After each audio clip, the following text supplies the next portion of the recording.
Festival organized by SGR Knowledge Foundation in association with GH Raisoni University, powered by Raisoni Group of Institution. So today our topic is Incredible Journey with Mita Vashisht, and in the conversation with Vikash Khurana. So firstly, let me introduce Mita ma'am. Mita is an Indian film, television and theatre actress.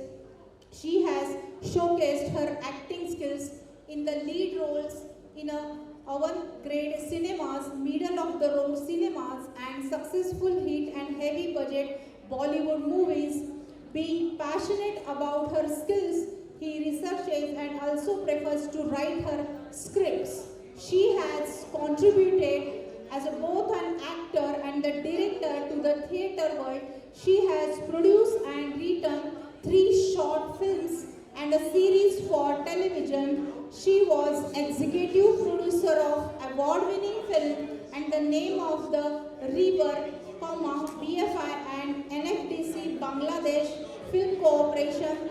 She has also performed her solo play Lard Date in Hindi and English, and personally I am a big fan of his when she has started his career by Doordarshan, Pachpan Khambe and Lal Diware.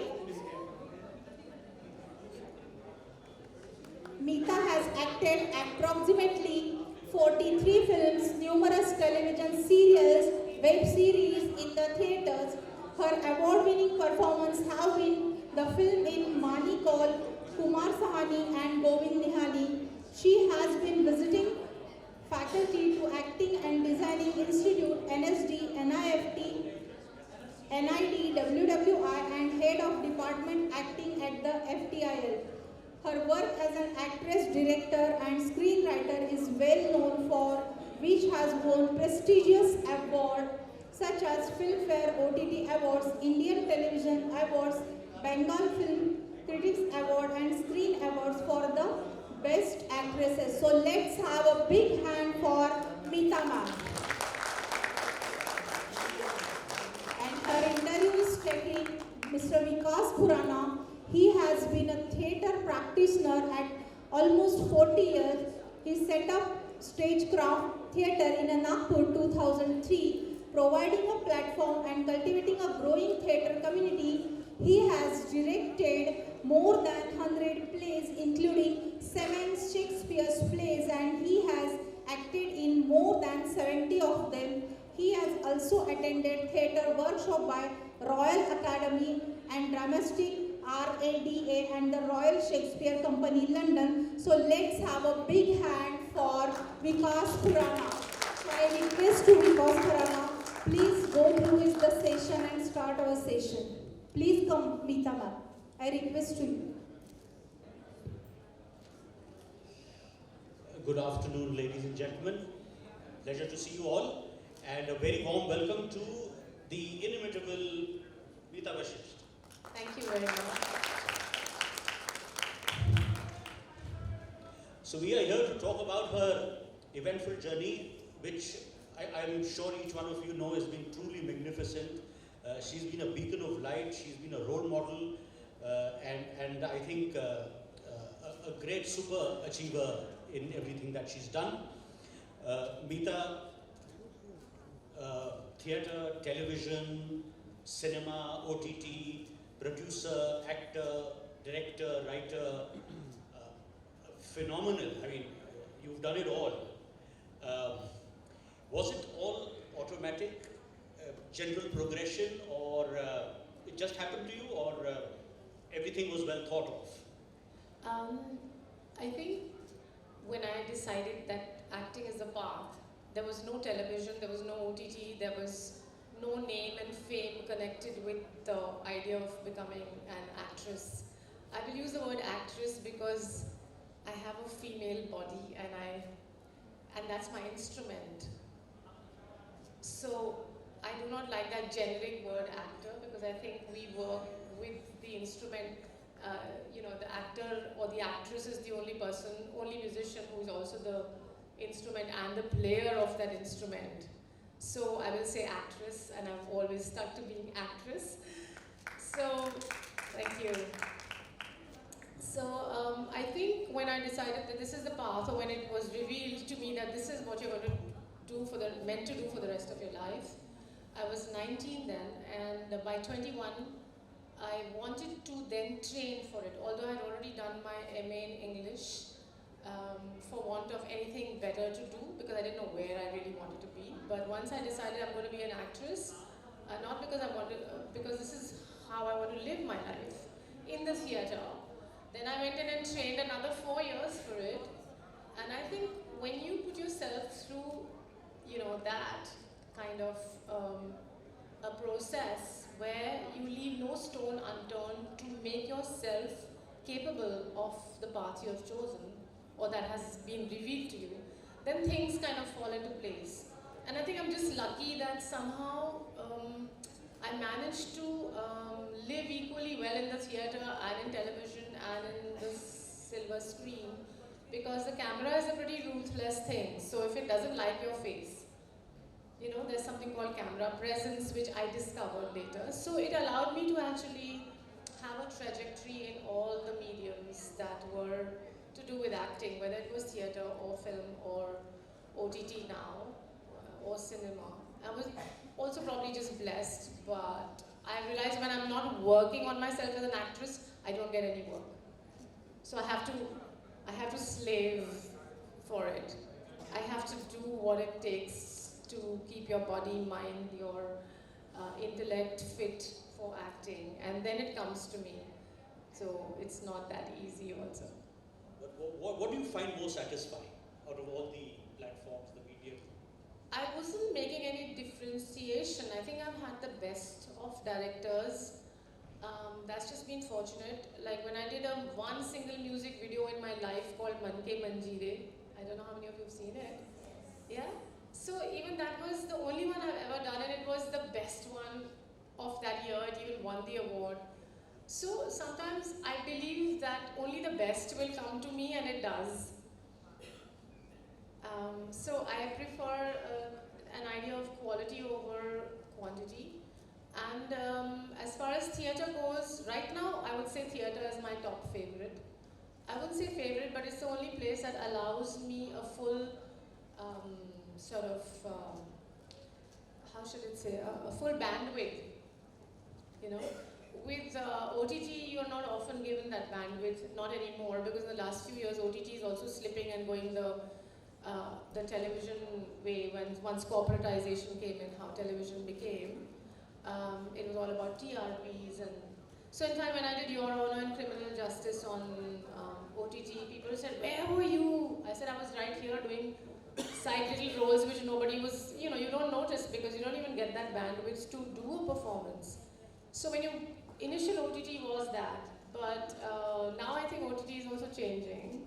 It's protecting its stars. But Criminal Justice, you had a very meaningful role. In fact, it was almost a pivotal role, especially the first season. Yeah, only the first season. In the second one, they went and messed it up for themselves. I don't know how. I even got an award for it, one of the best OTT awards. And then the second season, they put me there as the quintessential, that archetypal friend which is in Hindi films. So we want to see the woman behind Mandira Mathur. So I said, well, then show her sitting in a bar or having a drink with a colleague discussing some criminal case, or show her playing golf, or letting her hair down somewhere. I don't become some agony aunt to some character. So yes, that was a pivotal role, but I think it wasn't pivotal initially. I can tell you that, for the kind of money they offered me for it. For sure it wasn't pivotal. It was like, yeah, it's 5 seasons, 5 episodes in a 10-episode thing. And the main thing was that it was a direct remake of the BBC Criminal Justice, Night Out. And therefore, in that there's a male who's the corporate lawyer. Here they've made it a female. I think it's the way one played it also, that suddenly, when I saw my face on the posters, I realized something had happened. Suddenly I was there on the billboards along with the other characters. I'm like, oh my god, I thought this was 5 episodes and we had a couple of scenes. But yes, the thing is, because that as an actress, actress, you add touches. For example, I would suddenly say to the production, when the scene would be there, Vikrant Massey's, then I'd say, you know what, I want a cup of tea here. Can you get me a cup of tea? Because maybe, so that's the way a corporate lawyer is. Maybe she's going from one place to another. She needs a cup of tea at 4 o'clock, never mind if she's interviewing this guy to save his life or whatever it is. So I would ask for these little touches, like I want that cup of tea so I can, you know, play around with it and give him. It's also another way of using, in the Natya Shastra, when you have props, it's called aharya. So it's playing with the aharya to create your own characterization and also the relationship to the other actor. So as an actress, I do bring in touches which I can say confidently make an ordinary role slightly extraordinary, you know. And very often it's not the director who's telling me what to do, but if the director is smart, they keep it, you know. But would you allocate that or, you know, to kind of your training in theatre which causes you to do that? Bring these little touches, use of props into a frame, so to speak? No, I don't think training in theatre may necessarily do that, because a lot of people actually don't even use props in the theatre. It's what I call furniture acting, you know, you sit on a chair, then you move to a table, but what is your relationship to this chair and what is your relationship to the table? How long have you sat on this chair? Do you own this chair? Do you sit on this chair every day? You don't really always get to see it in an actor's performance. So even in the theatre, very often, just because there are things on stage, people don't use them. For example, very often on stage you'll have a set and there's a doorway. Now of course you can't do much with the doorway because it's a set. But at the same time, after some time the props, the furniture and everything is forgotten. You know, and it's only the actor thinks all I need to do is act. So very often you'll see actors holding onto a cup of tea which they will never sip. Throughout the scene they will not sip it because they're too scared of sipping it and, you know, they lose a moment, or will the impact go, or how do we say the next line. So when you find actors sitting with stuff in their hands or holding onto a cup of tea or a glass of water or a cigarette but not smoking it and not sipping it and not doing things with it that normally people do. Now there's a problem with directors as well, you know. They will say, this is a sad scene, how can you sip a cup of tea? It's like people feel hungry, you know, even when they're sad. Unless the script demands that this person does get into a starvation mode, you know. So that's the problem with directors as well. I remember playing in a film, Bhavam, which is a Malayalam film, and it's a remake of the film On the Water, not On the Water, it's a play by Cat on a Hot, which one is it? Tennessee Williams, Cat on a Hot Tin Roof, I think. So anyway, so there's this woman, the husband and the sister of the woman who comes, of the wife. Streetcar Named Desire, that's right. Streetcar Named Desire. So this was a Malayalam adaptation of that. So I play Blanche. And Blanche is someone who's killed her husband and come. And in the Malayali version, this man asks, the sister asks at one point, so did you kill him? And they say that you killed him. And this woman is quite out of, you know, sorts. And it's in Malayalam, so I say, in Malayalam I said, I don't know. Maybe I did, maybe I didn't. And there's a half smile because it's a half smile.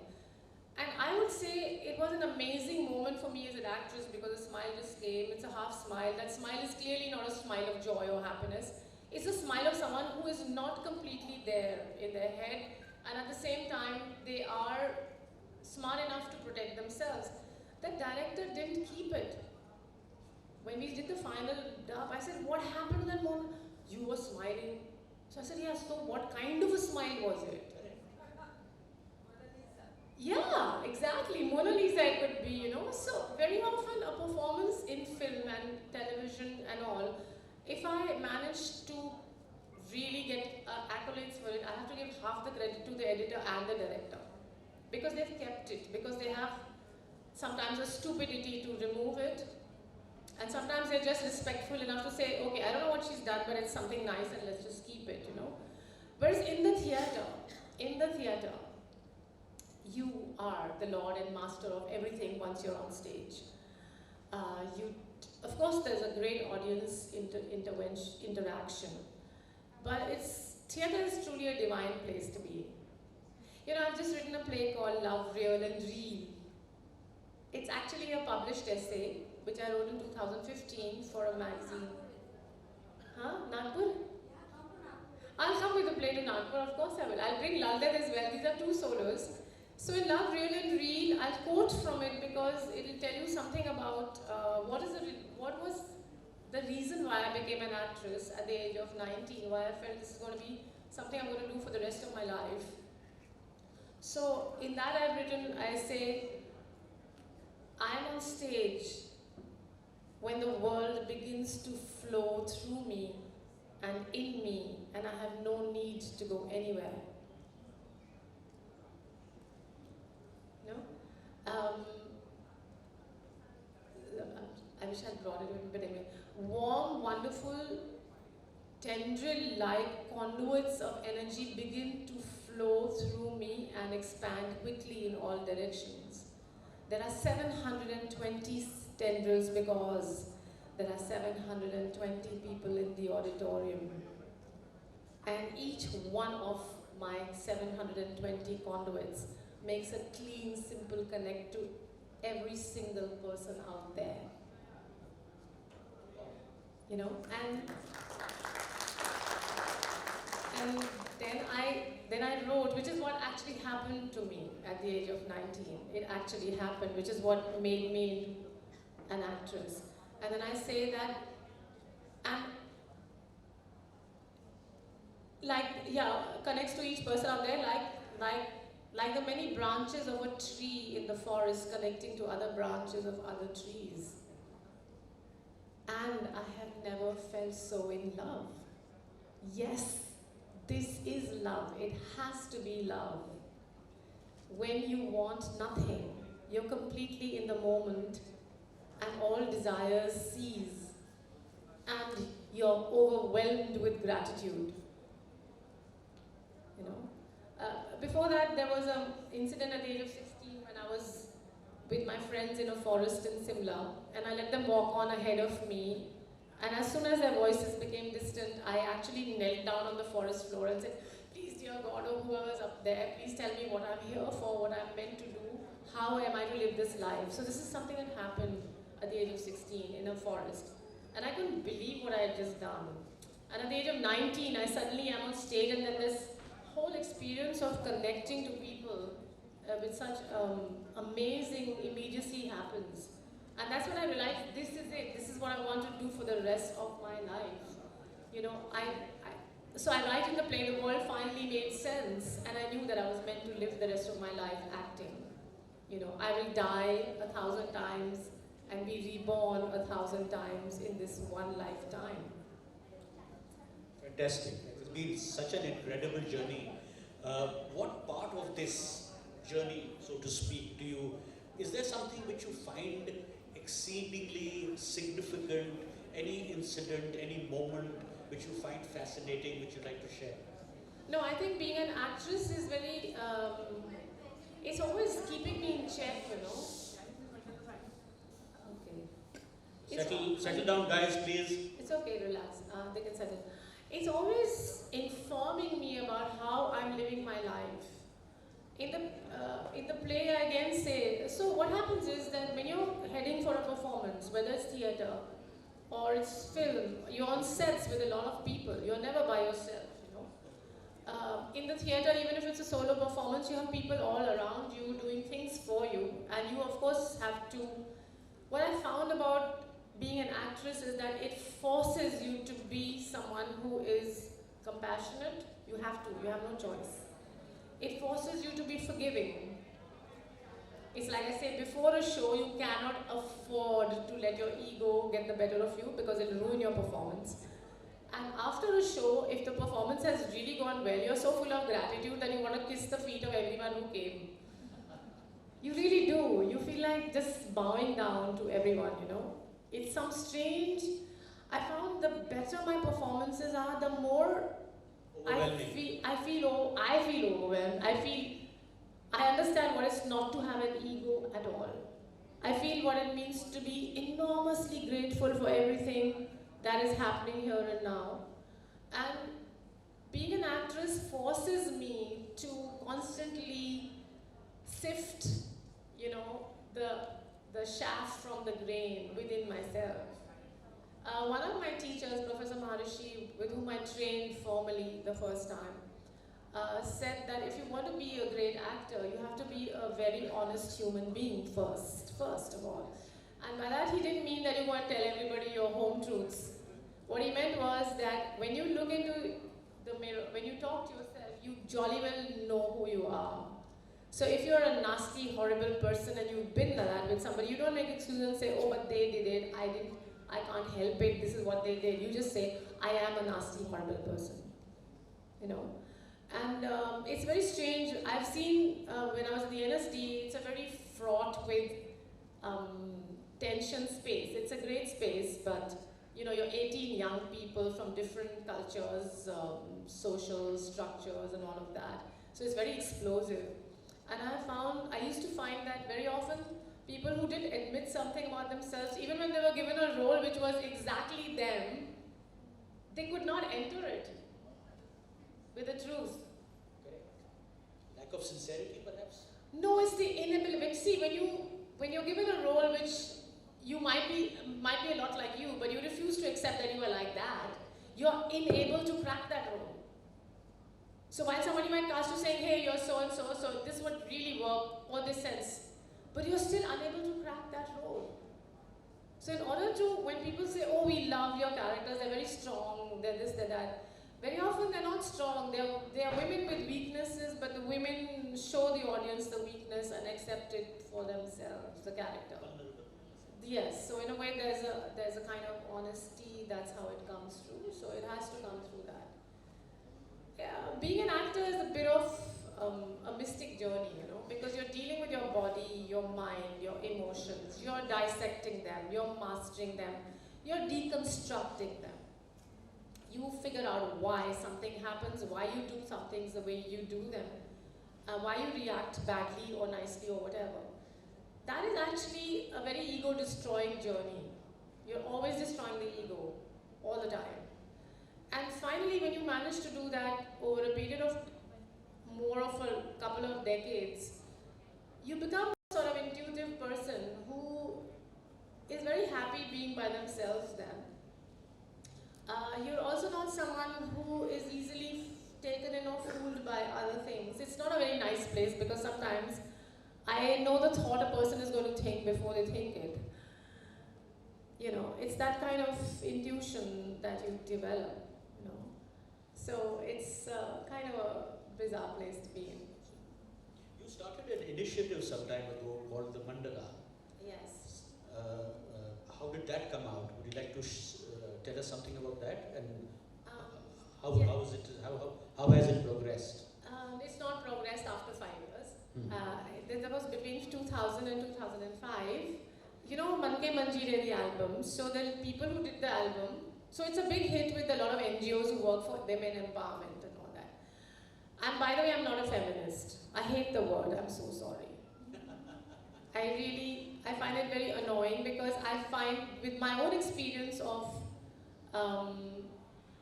the stories we sort of absorbed from the atmosphere when we were growing up as teenagers, were of a kind of feminism which is very reactive all the time. It's always fighting against society, men. And I understand that yes, we need to fight.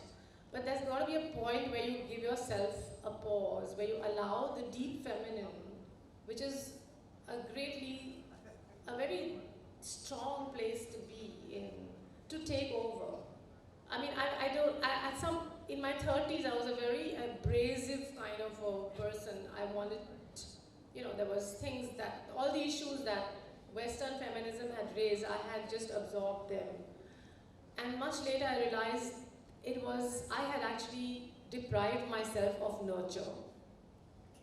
Yes, I want to get married, but I'm a superwoman, So I'll marry a guy who will not take care of me because I've decided I'm superwoman. Then you want to be taken care of also. You know? So you realize that if you have to give yourself that kind of nurture, you need to be in a space which is the space of, you know, the flow between the masculine and the feminine principle. I'm talking about not bodies, I'm talking about the principle of the masculine and the feminine. We say Shiv Shakti. Half of our bodies, anyway, the left side they say is the feminine. If you look at your own body when you're growing up, which is when we're very conscious of bodies, you'll always find the left side was always a little softer, a little more rounded. The right side was a little thinner. You know, sometimes it's like that. And that is really the half of your body. So we are 20, you know, half of us is the male-female principle already in place, you know. And a perfect balance is the perfect marriage, whether you have that perfect marriage with outside, with another human being or within yourself. So that balance has to be there. So anyway, so a lot of women empowerment would happen with the you know. So this NGO called Akshara invited me to give a speech about to a lot of homeless, abused young women, to give prizes and to say, I love you and we are there for you and stuff. I'm very uncomfortable with that kind of thing. So I told them, I said, they said, we want to show your album, so will you come and distribute the prizes and all. So I wasn't going to be in town, or maybe I pretended I was going to be in town, I don't remember. I said, you know what, I'll just do a workshop with them, a theatre workshop, because that will be more helpful to them at some point of time. But I can't do this prize business, giving prizes and making speeches, so I can't do that. So whenever you want, call me for a workshop. So they did that. Suddenly 3 months later, they call me and say, you know, there's a workshop we want you to do with traffic minors. And I'm like, say, okay, I'll do it. And then when I reached the gate of the remand home, it was 9 in the morning, and I suddenly realized I don't know what a traffic minor is. So I called them up and I said, listen, what's a traffic minor? Fortunately, they picked up the phone. They said, oh, these are girls who've been rescued from the brothels of Bombay, and they're all minors. And I'm like, oh my God. So here I was going to be dealing with victims of the worst kind of abuse that any human can have at a young age, is girls who've been pulled out from the brothels of Bombay. They're all minors. They're all below the age of 18, 14, 16, 17. So suddenly I'm in a remand home in one room with 40 girls staring at me and saying, actress, aaiye, pata nahi kya karne wali hai. And that's when the workshop began, the first workshop. It was a 2-day thing. They had given me 2 days. And then they left. They gave me $500 for each day and said, here's your amount. I said, but I don't want it. No, we have to give it. It's part of organizational stuff. So here's your $500, take it up. So okay, signed, took the $500. Because the workshop had worked so well for the girls. Now there was something really interesting that happened in the workshop, talking again about propaganda. We were doing very well with the workshop. Initially when I asked the girls to sing a song. Now the thing about the theatre training is that it gives you a fantastic tool to work with any kind of people, because if you have the tool, you're working with the tool, you're not personally provoking, as I say, uncovering the wounds in order to heal them. So what I say about the theatre is, when I was working with the girls, was that you heal the wounds without uncovering them, you create laughter without erasing tears. You know, so you don't tell people forget this and forget that, you simply take them through a journey where they automatically start developing a new body, a new thinking, and that's the power of the theatre. The inherent power of theatre is tremendously empowering and transformative, even for people who are just wanting to be actors. A lot of us come there because, you know, we feel the world is not such a great place, this is the place to be in. So this went on suddenly for 7 weeks, then it became 1 year, then it became 2 years, and then I got in a lot of people to work with the girls. And the girls themselves refused to leave the remand home because now they were doing theatre, and they liked theatre. So one of the girls was sent back. She came back after 1 month with a whole carton of mangoes from her native village and called up the remand home from Bombay Central, by the way, which is the place where the girls would get picked up from. Because Kamathipura is right, not Kamod, it's a Bombay red light area. Kamatipura. That's right next door to Bombay Central Station. So the place where they were actually sold is a place from where they would land, and then they had the wherewithal now with the theatre training to call up the remand home and saying, I don't know how to get to Devnar, which is in Chembur, which is the other end of Bombay. I have come back because I want to come back to the theatre. And this was the first time in the history of the remand home that an inmate who had been sent home not only comes back, she brings 2 huge baskets of mangoes for them. So the akkas all started crying because they're so used to telling these girls, you're sluts and you're whores and there's nothing that can be done about you, you're like this only, you know. So that was a huge transformative process which lasted for 5 years, but then I've never had such a bad time with authorities, with the people who were in charge of the remand home themselves. They would say things like, actress aati hai, humse to milti nahi hai, ladkiyon se baatcheet karke chali jati hai. Yeah, so there's a lot of that politics that happens, and then there was somebody who wanted me to work on AIDS, and there's a lot of money in AIDS, he told me. He was an undersecretary. And I said, yeah, but I'm not interested in AIDS, Bill Gates is doing it, Parmeshwar Godrej is doing it, let them do it. I want to work with remand home kids, you know, I'm doing theatre with them. No. You know, so then there was all of this pressure that came, and it's a long story, but eventually I had to move out of there and, you know, managed to settle all the kids who'd been 3 years living in the remand home.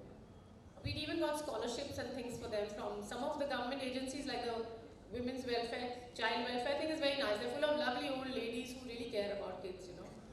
But a lot of the experiences were not. But at least you can take solace in the fact that you transformed lives even for all the time that you were there. I think I was doing theatre. I was just doing theatre. But still, I mean, it's...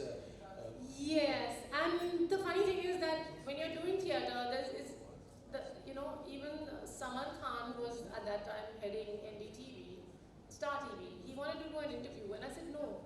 Because the minute I give you an interview, it'll look like there's a reason why I'm working with these kids, and it'll spoil everything for them. You don't have to glamorize everything. So I refused to give him. I said, you know, when they become really sort of empowered, you come and interview them.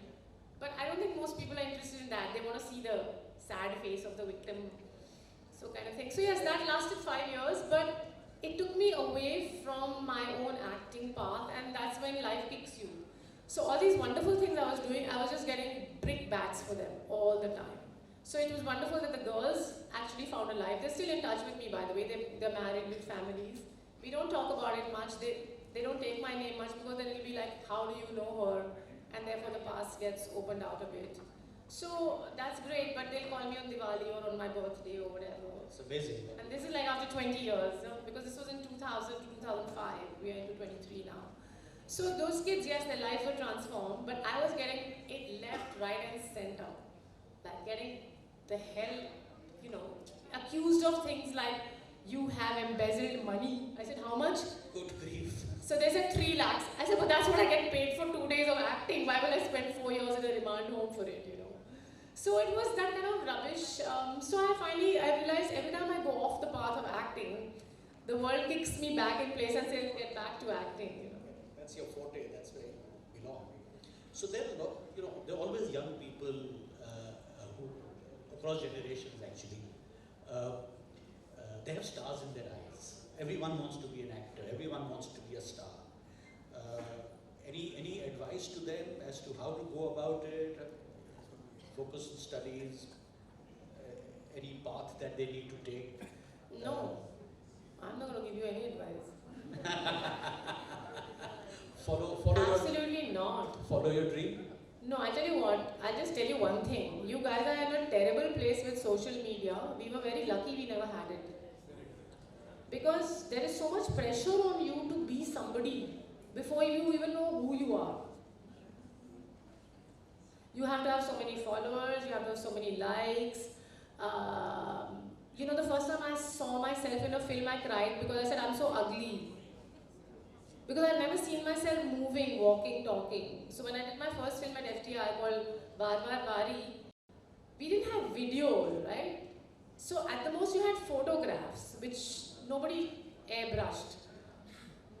So when I first, so everybody told me, oh, you're beautiful, you have the presence of Nargis and all, and I saw myself, all I could see was, oh, this is not right, that's not right, and I burst into tears and said, oh, but you said I look beautiful, I'm not looking beautiful at all, and they're like, you don't know what you're talking about.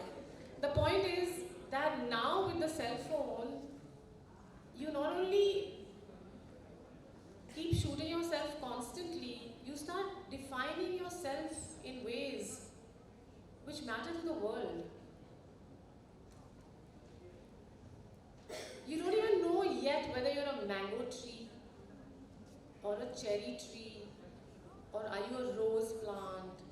You know, you have to allow yourself to grow for your inner talent to come out and tell you that, listen, this is what you're meant to do.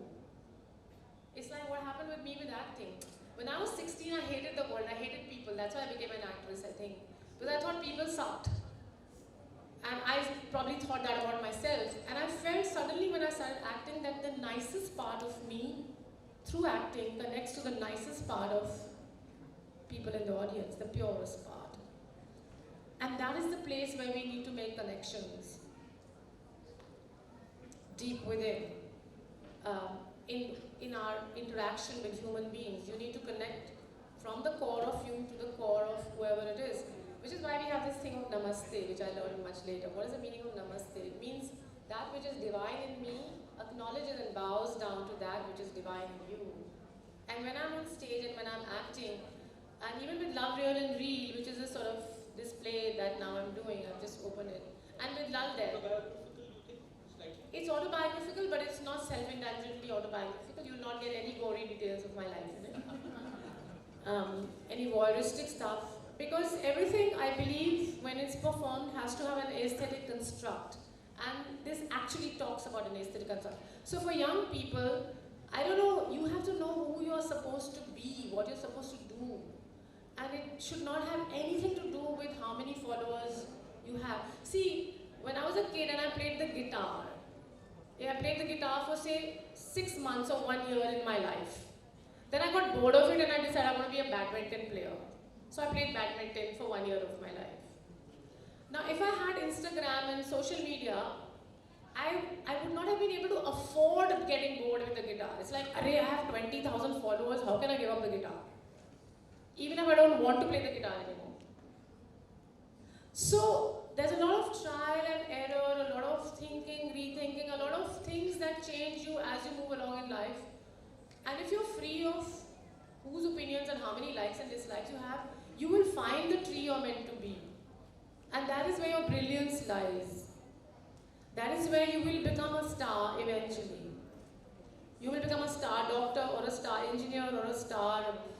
You know, there was a guy at India Gate years ago when I was a kid. He was a traffic policeman. He loved his job so much that he brought an aesthetic to the dancing policeman. He ended up going to Paris and being world famous as a traffic policeman because he loved being a traffic policeman.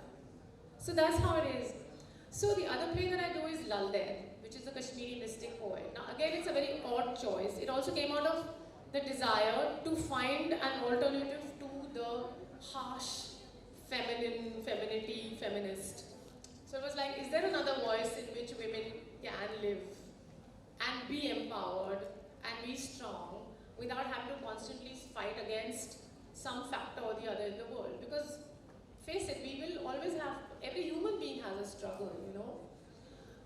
So that's when I started reading the mystic poets, and that's when I finally ended up with Love There. And that's again been a very amazing thing because I'm now 20 years into this performance.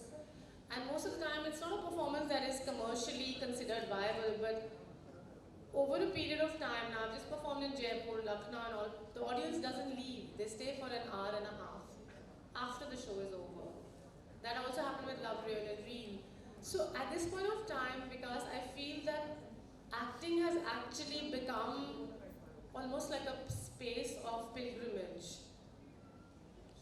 And it's not me who is the temple or the pilgrim. There's something in between us that happens, between the audience and me, which doesn't allow us to disconnect immediately after a performance. Truer words could not have been spoken. Wonderful, really. I think we are almost about time. We just have time for a couple of questions. Please. Hi. Could you please quickly take us through the process of connecting with the character once you have got a new script? Theatre, on stage. On stage. Well, with Lal there, the play. I'll tell you this play mostly. Usually, things have changed over the years, right? When you're younger, you want to figure out how much importance you will have on stage, or how important the character is. Now what I do is, I sometimes go entirely with the speech of the character. What is the character saying? So the Vachik, which is one of the Natya Shastra has 4, yeah, so there's Angik, Vachik. Angik is everything to do with the body. So the Vachik is what I start looking at a lot. For example, even with Lal there, the first time, I read her for 3 years, researched the mystic poets for 3 years, the Bhakti. With Laldet, I was on the floor for 1 whole year, only with the Vaks, with the poetry. Now, when you speak a language, I believe language carries the DNA of its people. So in my play, there are 10 Vaks in Kashmiri, 10 in Hindi and 10 in English. I do not explain the Kashmiri Vaks. So, but I will give you a taste of Kashmiri. So, how many of you can speak Kashmiri here? We'll all speak it now. So, one of her Vaks is Kusmarita Kasmaran Mari Kustamaran Kas. Kusmarita Kas. By the way, how many of you know what the Kashmiri language is made up of? There are 2 languages. It's an amalgamation of 2 languages, 2 very great languages. Dogri? No. No, Urdu is a very small language in front of its mother. Farsi. Sanskrit is there, yes. Sanskrit is, and Persian. So Sanskrit and Persian are the 2 rivers that flow into the river that is called the Kashmiri language. It is not Urdu, it is not Hindi, it is not Dogri. And by the way, so it's Persian and Sanskrit, and apparently with 700 Jewish words, which is what a scholar told me. Mr. Ganju. If you see my film on Laldet called She of the 4 Names, it's on YouTube, you will find Mr. Ganju talking about the whole thing. So there are 700 Jewish words. So imagine this, what all this language carries. A language is like a river that carries within it the memory, the debris, the flavor of the land, you know. So let's look at Kusmarita Kasmaran Mari Kustamaran Kas Yus Hari Hari Trevet Gari Gari Kare Ad Sumrit Tamaran Tas. Kusmarita Kasmaran, who kills, who dies? Who killed you? How did you die? Maritas Marikus Tamaran Kas. Yus Hari Hari Trevet Gari Gari Kare. You said go away to the Hari Hari ko tumne alag kar diya. You go away. You told the self, the deep inner self, you said get lost. Gari gari kare. You said gari gari is an onomatopic sound in Kashmiri which is about acquiring, acquisition, wanting the world, wanting 20 lakh followers on social media. That's gari gari gari gari gari gari gari kare. I want social media followers. I'll be a celebrity. So half remembering yourself, ad sumrit tamar, you killed yourself. You denied yourself, you killed yourself. Nobody else kills you. So kusmari takas, who kills, who dies, कौन मरता है, कौन मारता है, किसने मारा तुम्हें, कैसे मरे तुम? तुमने स्वयं को कहा जा जा जा, दुनिया से कहा आ, स्वयं को मारा, स्वयं मरे तुम. Yes, so that is Laldet, one of her works. So we'll speak it. How about getting Kashmiri on your? So can everybody say Kusmari? Takasmaran. Marikus. Tamaran Kas. Yus Hari Hari Trevet. Gari Gari Kare. Ad Sumrit. Tamaran Tas. There you are, you all speaking Kashmiri now. Fantastic. With that, I think we come to an end of what has been a fabulous and a fascinating session. Thank you so much. Thank you very much. Very good. Yes, sure. We'll take a few questions, okay? So before disclosing the session, audience, do you have some very questions to this She has a beautiful, question. amazing, wonderful lady. Okay. One last question, I think. Please. 2, 3. Yes. So I see you as a progressive actress, and I see myself as a progressive Nagpur woman. And what is something that you now are very proud of as a woman, and that you would like to tell yourself, your younger self, to be more proud about your family? The only thing, I wouldn't use the word proud because there's an ego again. Remember, we were talking about the fact that the ego is quite a damaging little bugger sitting around there.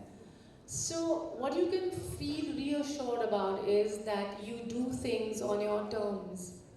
And whatever is your deepest inner self, don't allow that to be so controlled by the world. So it doesn't matter if I'm an actress, progressive, or whatever you would call it. You just feel good that eventually it's like that song which says, I did it my way, but there's an ego there. But there is something about the my, it's like that, use Hari Hari Tre with Gari Gari Kare. It's really that, So the older you get, the reassurance and the confidence or the sense of being happy with yourself without wanting assurance from the world around or from people around you.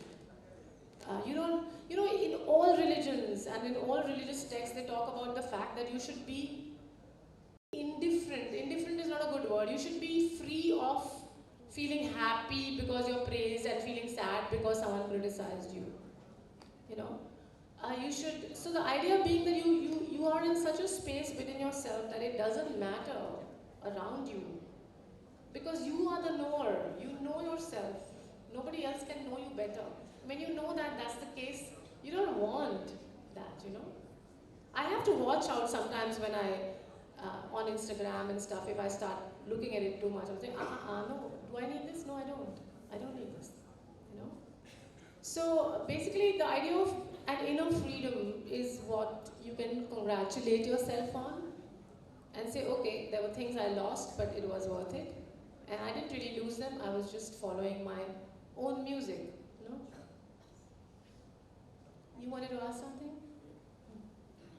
Just related to theatre field, in the same way I'm passionate about theatre, thanks obviously to our theatre guys also.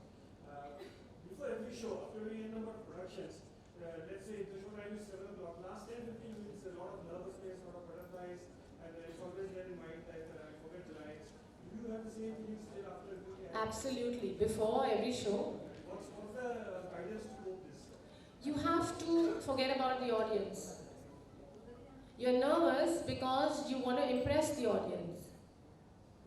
You don't want to feel that somehow the audience will feel you're not good enough. When you're an actor, the things you're dealing with, which is the angik, vachik, aharya, sattvic, it's a great moment of being in the now. You have to, so sometime before, like the other day, my mother fell down and had to be rushed to the hospital and got 7 stitches on her head. She's 84 years old. I had a flight to Lucknow the next day because I was having a performance the day after. So I wasn't even sure that will I have to cancel the flight and maybe just drive down to Lucknow at 5 in the morning to just be there in time for the show. Fortunately, I didn't have to do that. They discharged her and all, but it was pretty nerve-wracking. So when I reached Lucknow, I was exhausted. I was so exhausted that I couldn't even rehearse for the play. Even though I've been doing it for 20 years, I still take my rehearsals seriously.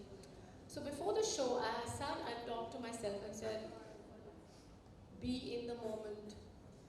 Enjoy every moment on stage. Love it. Love the fact that you're here, that your voice is rising, that your hand is moving out. You sculpt the space. Just be in the moment, be in the word, be in the gesture. Forget about the audience. So, this was because even if one is not, and then I had to perform in Srinagar in front of the Kashmiris the first time I had to go there. I was like, I nearly died. And it was again, I had to tell myself backstage, forget the audience, be here and now. This is where it is.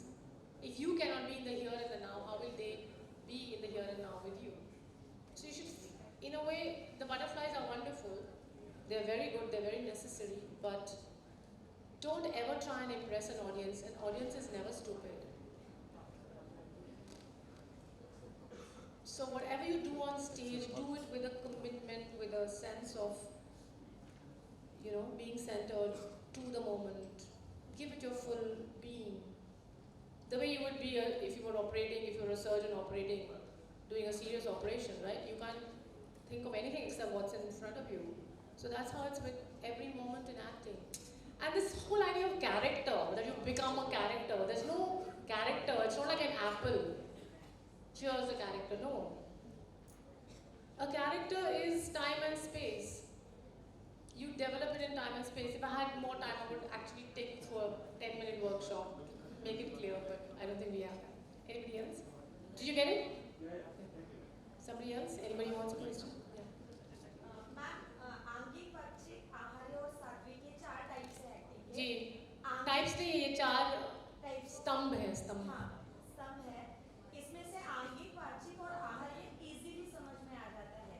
लेकिन जब हम सात्विक की बात करते हैं तो आप कैसे उसे डिफाइन करेंगे? आंगिक और वाचिक और आहार्य में एक बहुत अटूट रिश्ता है। उनके परम्यूटेशन कॉम्बिनेशन होते हैं। जब वो सही मात्रा में होते हैं तो सात्विक अपने आप पैदा हो जाता है, वो अलग से नहीं होता है।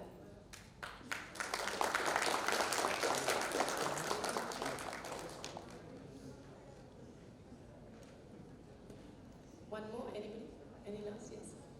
मैम, ओशो ने एक्टिंग को इस तरीके से डिफाइन किया है कि अगर आप एक्टिंग कर रहे हैं तो आपको ऐसा प्रतीत होना चाहिए, ऑडियंस को ऐसा प्रतीत होना चाहिए कि आप जी रहे हैं उसे। या उन्होंने ऐसा कहा था कि जब एक्टिंग कर रहे हैं तो ऐसे करो कि जी रहे हो, और जब जी रहे हो तो ऐसे करो कि एक्ट कर रहे हो। तो आपका उस नज़रिए को क्या दिखना है कि एक्टिंग को आपका डेफिनेशन क्या है एक्टिंग का? नहीं, एक्टिंग को आप जीते नहीं हैं, आप मोमेंट को जीते हैं। एक बार मैं एक शादी पे गई थी जहाँ मुझे बहुत सारे सेल्फीज खिंचवाने पड़े लोगों के साथ। 200 लोग होते हैं बारात में, तो हर किसी को सेल्फी चाहिए थी। अब हम लड़के वालों की साइड से थे तो करना पड़ा। तो मेरे मौसा जी ने कहा कि तुम don't you get tired of smiling? I said I have to smile because for me it's 800 photos, for them it's one. So everyone has to have a pleasant photograph that they have taken the trouble, right? So I have to smile, yes, all the time. So he says, so you're fake all the time. When are you ever real? I said, when I'm acting.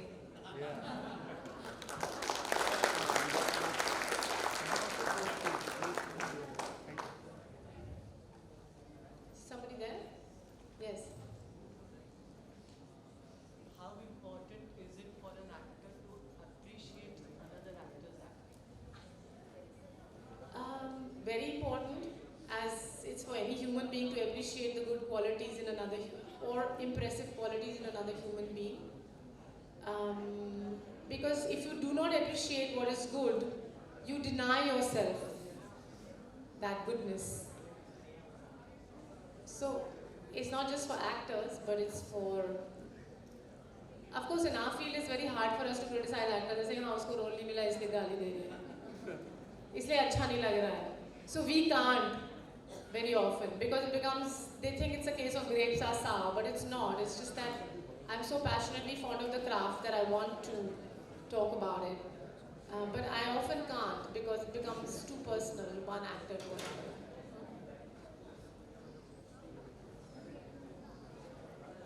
Yeah, anyone else? So disclosing. आपको art cinema पसंद है या commercial? मेरे लिए सच बताऊं, दोनों में ज़्यादा फर्क नहीं है एज एन एक्ट्रेस। जब मैं मनी कॉल की फिल्म करती थी तो मेरी एक फिल्म है जो मैंने बनाई, उसमें जैसे कमर्शियल सिनेमा उन दिनों जिसे हम कमर्शियल कहते थे, उसमें जेस्चर लार्जर देन लाइफ करना पड़ता है। आर्ट सिनेमा में जो एटलीस्ट जो मनी कॉल, कुमार शानी की फिल्में हैं या गोविंद, उनमें आपको जेस्चर लाइफ की लार्जनेस से निकालना पड़ता है।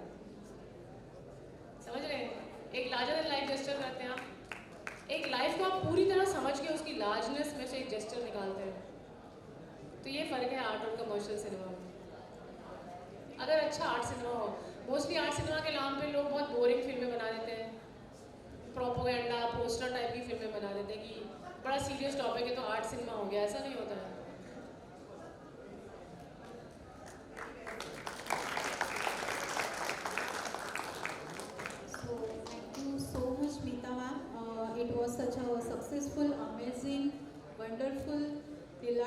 and hardworking life story. I should say this incredible journey is based on more than 55 strong comeback. I should say, as I am a big fan of when she has started her career like Pachpan Khambe and Lal Diware. So thank you so much, Vikash sir. Thank you for joining us, and until I meet you shortly in the upcoming sessions, this is Nayan Kulkarni signing off. Thank you so much.